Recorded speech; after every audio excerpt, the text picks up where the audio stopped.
You are at Lake Rant, where I rant about whatever my $15 a month plus patrons want me to rant about. You can get one of these by being one of those. This one's for None Your Fucking Business, who says, "Hey, I just started patroning you. I hope you enjoy a money boner. I pledged $15 though, so I hope adding another rant doesn't wilt your boner too much. Anyway, can you rant about Legend of the Galactic Heroes? I know you only watched the first season or so, but if you have any thoughts you didn't cover in your video, like favorite characters, moments, and whatnot, then I would like to hear them. If you don't have any, then just the major themes of the show. Living in the best dictatorship versus the worst democracy. The masses believing in individuals who embody ideals as opposed to the masses believing in the ideals themselves. If democracy is the will of the people, what if the will of the people is to have a dictator? I know the show isn't really your cup of tea, but you have my money, so fuck you." Actually, I really enjoyed the show. I just never got around back to watching it again. And it's one of those where there's a lot to keep track of, so it's not so easy to just pick it up again. You know, at this point I would definitely have to start over, and I'd probably watch it with May. So my general thoughts on the show, I mean, the first 13 episodes, I would say, are definitely weaker than what comes immediately after them.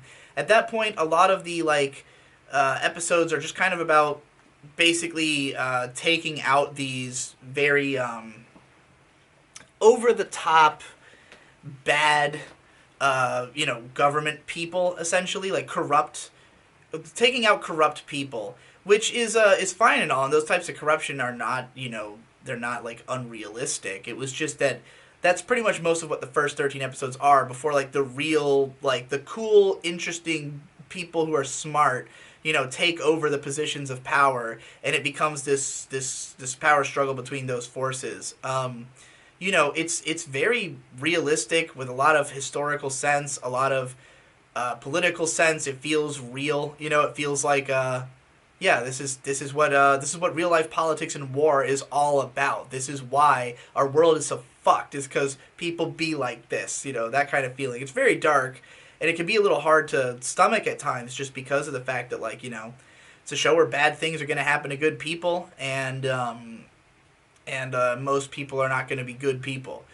It's really interesting that you put it as living in the best dictatorship versus the worst democracy. I hadn't really thought of it that way, but it's an interesting lens to look at the show, that it basically points out, the problems with both systems. How, even if you're in the best dictatorship, you're still in a dictatorship, and it still has, all these problems. But, living in a democracy, the amount of corruption in the Earth Federation is just so staggering that it can hardly even be considered a democracy, But at the same time, again, doesn't feel unrealistic. Feels pretty much like the way things are. So yeah, it's definitely an interesting show. The main characters are all great. Yang Wen Li is always a delight to watch. The thing that stands out the most to me is, of course, the spoiler alert, death of Kirchi Ice, which was unexpectedly violent, with the fucking blood just explodes out of his neck and everything.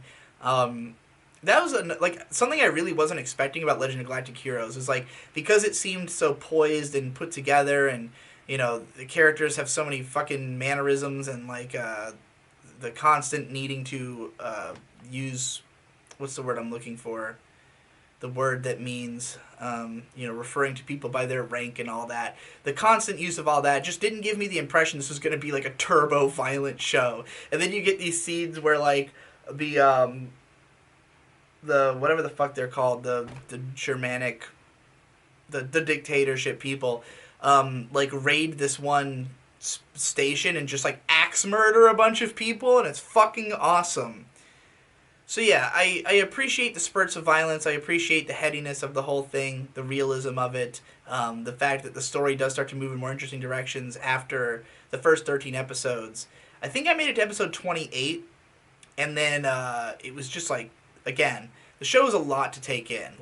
It's not just that it's long, but it's also dense, and it has fuckloads of characters, and there's a lot to keep track of, and it's emotionally difficult to watch.